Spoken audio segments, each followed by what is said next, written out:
Jericho Rosales at Janine Gutierrez hiwalay na nga ba?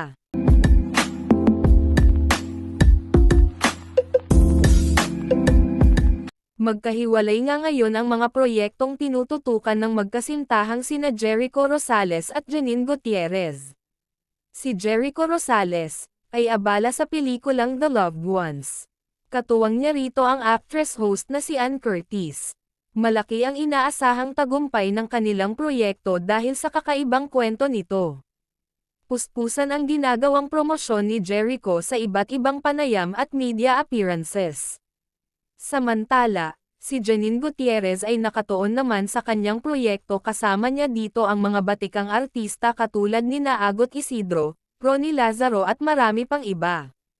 Ang seryeng ito ay pinamagatang Bala Raw, na mapapanood sa Netflix. Ipapalabas ito ngayong darating na Setyembre kaya abala rin siya sa promotion. Bagamat pareho silang busy, sinusuportahan nila ang isa't isa sa kani-kanilang gawain. Nagkakataon lamang na magkahiwalay silang nagpo-promote dahil magkaiba ang kanilang schedule. Ipinapakita nito ang kanilang dedikasyon sa kanilang propesyon bilang mga artista. Marami ang humahanga sa kanilang kakayahang pagsabayin ang trabaho at relasyon.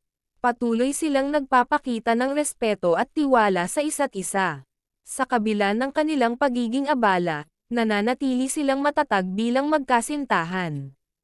Tiyak na aabangan ng kanilang mga tagahanga ang tagumpay ng kanilang magkahiwalay ngunit kapana-panabik na mga proyekto.